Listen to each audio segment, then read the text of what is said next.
За сайн байцгаана уу, намайг Уянга гэдэг. Би хүний эрхийн судалгаагаар мэргэжсэн Сидней их сургуульд тэгээд London School of Economics-т нийгмийн соёлын сэтгэл зүй гэдгээр судалгааны мэргэжилтэй хүн байгаа. Тэгээд өнөөдөр бол би нийгмийн аягүй чухал байгаад байна л да. Яагаад тэгэхээр бидний хөдөлгөөнийг ингээд янз янзаар хилээд байгаа гэдэг нь бидний яг асуудлыг ерөөсөй ойлгоогүй байна. Бид нэр шүү дээ үнд зүйлээ хамгаалж байгаа. Бидний юм шүү дээ заяа. Үнд зүйлийн эсрэг нийслэлийн засаг захиргаа хөрөнгө оруулалтаар хүчирхийлээд байгаа байхгүй. Хөрөнгө оруулалтаар хүчирхийлэх болон ерөөсөө энэ өөрсдийнх нь эрх мэдлийн доор байдаг институтуудыг бүгднийг бидний эсрэг хөдөлгөөд байна. Энэ ч маш том асуудал үүсгээд байна л да. Тэгээд бид нар бол яг өнөөдрийн байдлаар Монгол улсын одоо нийслэл Улаанбаатар хотын иргэд энийг эсэргүүцснээр ямар хүчирхийлэлд өртөөд байна гэдгийг тайлбарлаад хэлье. Үүнийхээ дараа асуултууд асууя. Бид нар яг хоёр түвшний хүчирхийлэлд одоогоор өртөж байна. Нэг нь макро болон микро. За макрогоор юу вэ гэхээр үндсэн хуулийн 6-гийн 8 байсан баха да. 6-гийн 2 газрын хэвлийн ой усны нөөц төрийн бол нийтийн өмч байна гэж заасан маа да. Тэгээд туул голын сав газрын одоо веб руу оронгууд тэрэн дээр юу байна вэ гэхээр шүү дээ маш тодорхой байгаа. Энэ туул гол нь шүү дээ нийт 5 аймаг 18 сумаар дамждаг тий. Мега гол ахгүй. Энэ бол зүгээр горхны асуудал ерөөсөө биш.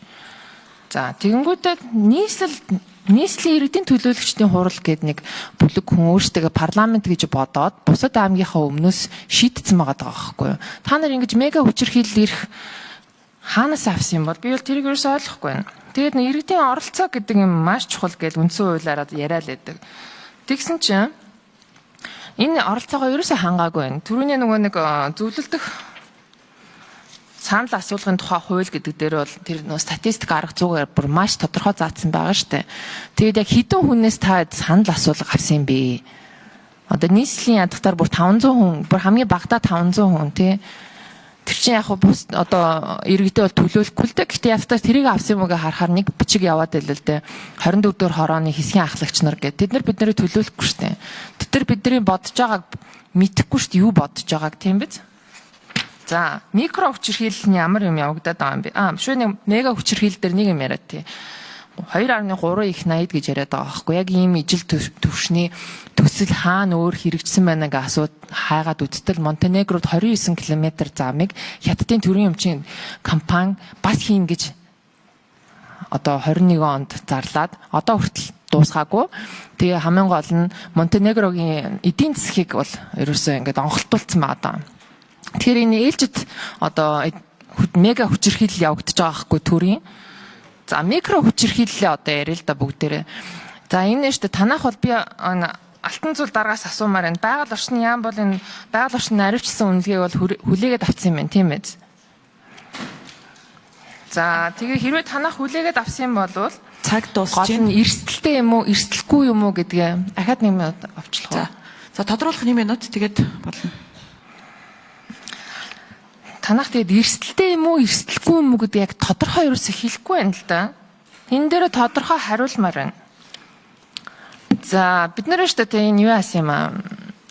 Ажлын байрны үзлэгийн дүгнэлт одоо хөдөлмөр аюулгүй байдлын хууль гэж байдсан байх шүү дээ. Тэрнийхэн дагуу ямар үр дагавартай юу хийгээд байгаа юм бэ гэдгийг нь шалгуулсан мэргэжлийн хүнээр. Тэгэхэд ийм дүгнэлт өгж байна. Хаяг шошгогүй асгаралттай, гэмтсэн савтай химийн бодис материалыг хяналтгүй хэрэглэж мөн талбай дээр үлдээсэн байна. Иймэрхүү байдлаар бол жишээлбэл туршилттэй холбоотой, газтай холбоотой, өрөмлийн шингэнийг ил задгаа нүхэнд найруулж хадгалсан байна.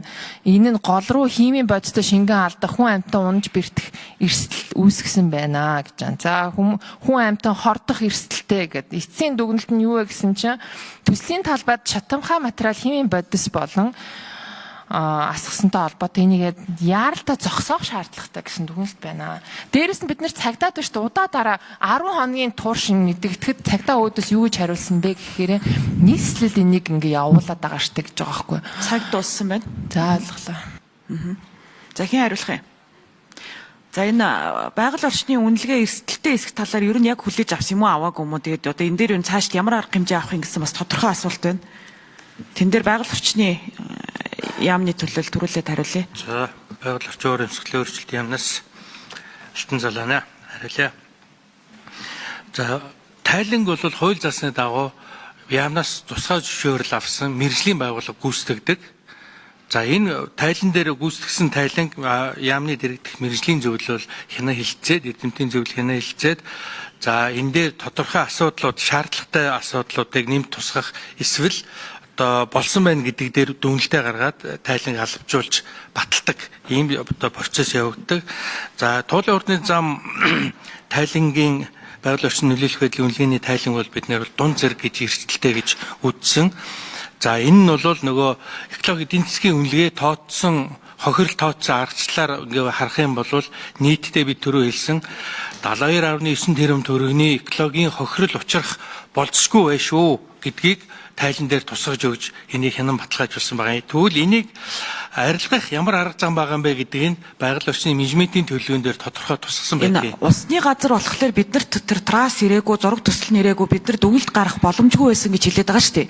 Тэгээд усны газар нь тийм зүйл яриад байхад та нар юу яхлаараа одоо энэ тайлангийг баталгаажуулаад байсан бэ гэдэг асуулт байна шүү дээ. Одоо энэ чинь биднэрт эргэлзээгээ тайлах нь чухал байгаа даа шүү дээ. Одоо хэн хариуцлага алдсан юм бэ яг энэ нөхцөл төр? Тэгэхээр нөгөө байгаль орчин өөр эмсгэлийн өөрчлөлт яам бол мэргэжлийн байгууллагын хийсэн наривчсан үнэлгээний тайланг судалж дүгнэлт гаргаж байгаа юм.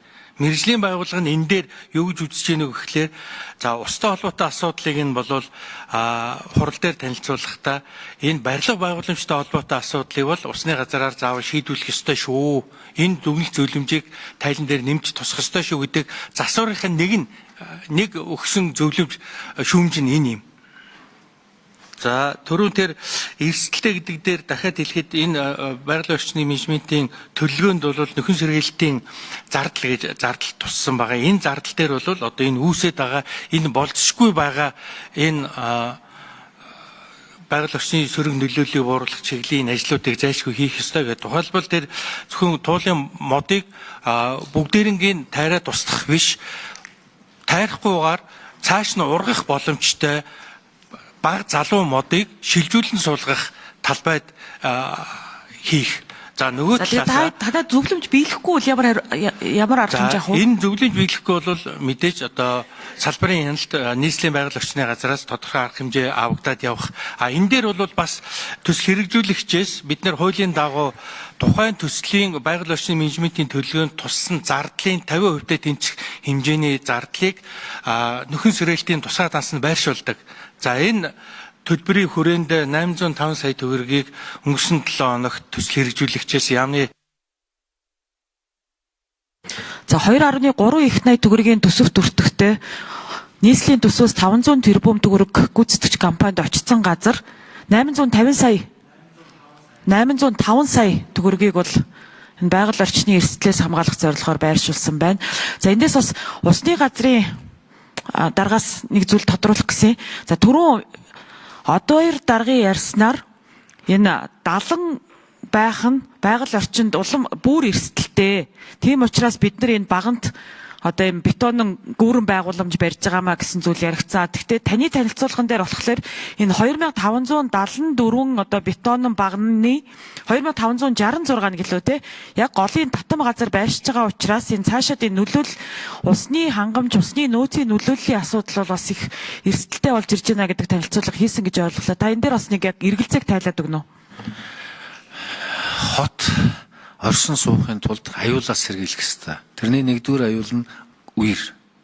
Үерээс хамгаалах үндсэн арга зам далан л байдаг. Тэр далангаа бид нар устгаа ийцсэн. Барилгын халуурлаас болоод тэр далангаа сэргээхийн тулд хэрвээ тэр далангийн дундуур барилга барьсан байвал тэрийг нураагаал барих ёстой.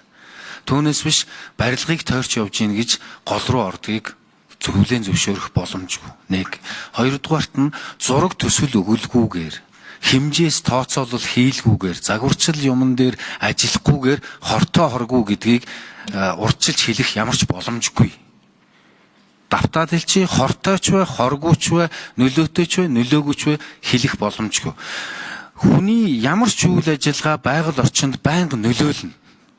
Авилгал хорооллыг нураа гэж ярьж байгаатай адилханаар барьж байгаа барилгууд нь нөлөөлнө. Тэр нөлөөллийг яаж багасгах вэ гэдэг урьдчилан тооцохын тулд зураг төсөл тооцооллыг нь наривчилж авч үзэх хэрэгтэй. Энэ боломжоор хангаж өгөхгүй усны газар хуулиар хүлээс үүргээ биелүүлэх боломжгүй байна гэж хэлээд байгаа. Одоо даргын зүгээс саяж давтаад хэлдэ. Тэр үед нь бид нар зурна гэж. Жишээлбэл тухайн үед нь шийдээд явтал юуны өрмийн гүн нь 50 м байхаар болвол яах юм?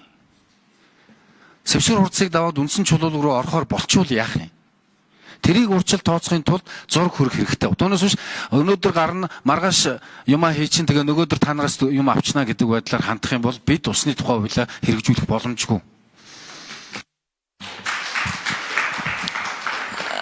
За баярлалаа. За бас энэ бодистой холбоотой асуудал байгаа. Гэхдээ зөнгөс сая надад бас нэг мессеж ирлээ л дээ. Тэр нь юу вэ гэхлээр өнөөдөр бид энэхүү нээлттэй хилцүүлэгт улсын хурлын тухай хуулиа баримтлаад бас энэ хотынхоо иргэдийг хүндлээд иргэд болоо одоо гишүүдийн асуултанд хариулаад өгөөч гэд Нямбатар даргад бол зар хүргүүлсэн байгаа. Гэтэл өнөөдөр одоо яг Нямбатар даргын туулын замын асуудлаар гэд одоо жагсаал хийгээд байгаа мó ягаад байгаа юм лайв хийгээд явж гин.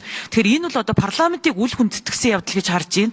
За парламентаас гадна одоо энэ хотын оршин суугч одоо Нямбатар үйлчлэх ёстой иргэдээ үл хүндэтгсэн явдал гэж харж байна. Тэгэхээр энэ асуудал дээр бол одоо улсын хурлд гарсан намын бүлэг бол одоо бас тодорхой хариуцлагуудыг бол тооцох болно гэдгээ хэлье.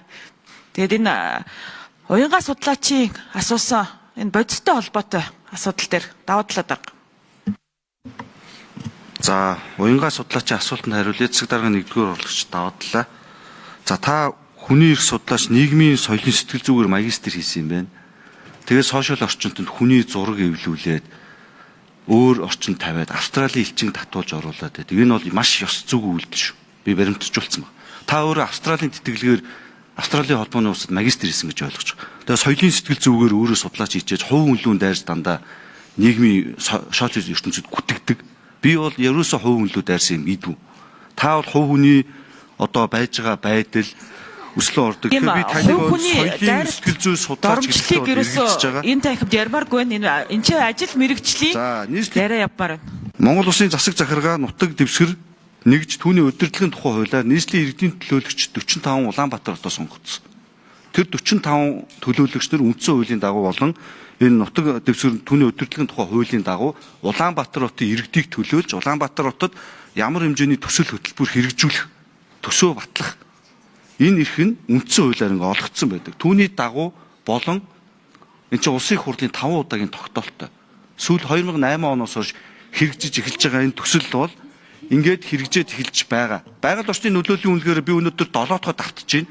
Дунд үнэлгээтэй гэж гарсан барилга угсралтын үед ашиглалтын үед бага үнэлгээтэй гэж гарсан туулах бол 882 км урт хан энтийн эсгээс усаа аваад явдаг ийм хэсэг байж байгаа. Би зүгээр дахиад жишээ ярих бол 1940-с 50 онд туул голын их хинтийн нуруунд мод бэлтгэж Улаанбаатар хотын хамгийн анхны төмөр зам болон 40-50 мянгатын энэ барилгуудыг модон каркасаар хийж эхэлжсэн ийм түүхтэй. За судалгаан дээр энэ туулын хурдны замтай холбогдлолтой маш олон бичиг баримтайгаа 20, 30, 20, 40 дээрхэд бид нар сүүлийн 2 жилийн хугацаанд маш олон хилцүүлэг хийгдсэн. Зөвхөн байгаль орчны үнэлгээтэй тэдүүтэй холбогдлолтой гэвэл дүүргүүд хилцүүлэг төсөвтэй холбогдлолтой олон хилцүүлгүүдийг иргэдийн дунд хийгээд үе шаттай явдаг. Энэ хуулийн дагуу процесстэй төрийн ажил. Төрийн албан хаагч нар хуулийн дагуу процессын дагуу явж төсөл дээр төсөл хөтөлбөр 20-40 ерхий төлөвлөлөө батлагдаад явдаг. Иргэд мэдэж байгаа. 2013 оноос хойш та Улаанбаатар хотын 2 сая иргэнийг төлөөлөхгүй ганцаараа. За иргэд болон энэ хилцүүлгийн оролцогч талуудад бас хүндэтгэлтэй хандахыг хүсье. За өнгөрсөн хугацаанд бид нар бас нэлээд судалгаанууд хийсэн, танай бүрдүүлсэн одоо баримт бичгийн бүрдүүлбэрийг харахад одоо тэр нийгмийн нөлөөллийн судалгаа гэдэг одоо хүмүүсийн шаардаад байгаа юм чинь туйлын хангалтгүй. За олон нийтийн судалгаа гэдэг нэг 500 хүний 500 хүний бүрэлдэхүүнтэй нэг ийм судалгааны тайлан бас авсархсан байсан. Тэр чинь бас хангалтгүй. За олон нийтийн хэвлэл мэдээллийн хэрэгслэр одоо энэ нөгөө төслийн нөлөөлөлтөй холбоотой одоо оршин суугчид 50 орчмын газарт нь одоо эрх ашиг нь хөндөгдөж байгаа иргэдтэй хилцүүлэг хийсэн энэ төр эсэх асуудлууд чинь бас их маргаантай байгаа шүү даваа талаа дарга. Тэгэхээр энэ асуудлууд дээр иргэд бодит одоо эрх ашиг нь хөндөгдөөд эрх ашигынхаа төлөө дуу хоолойгоо илэрхийлж тийм төлөө та бас ингэж доромжлох бас шаардлагагүй байгаа даа. Энэ төсөл бол ингээд нэг одоо жишээл миний нэг амбарыг барих гэж байгаа нэг асуудал биш байхгүй юу? Тийм биз? Тэгээд энэ нөгөө нэг стратегийн ач холбогдолтой үндэсний уус уух эрх болон тэр стратегийн ач холбогдолтой газрыг хэрхэх талаар нийгмийн ерөөсө хилцүүлэг өрнүүлээгүй. Тэгээд энийг нийслэл дангаараа шийднэ гэд бодцсон. Одоо эн чинь 5 аймаг дамжсан маш том мега гол явагдаад байгаа байхгүй. Дээр нь эн чинь бидний үндсэн хуулиараа хамгаалж байгаа үнд зүйлтэй харшлаад байна гэдэг асуудлаа ерөөсөн нийслэл ойлгоогүй байна л да. Тэгээд би зүгээр даваа талаа зүгээр айгу нөхөрсөг зөвлөгөө өгмөр байна. Та дарга чинь чагаа нэг нохоод барьдаг мод олгочод байна. Чи залуу хүн шүү дээ. Жохон ирээдүгөө бодоочхөө.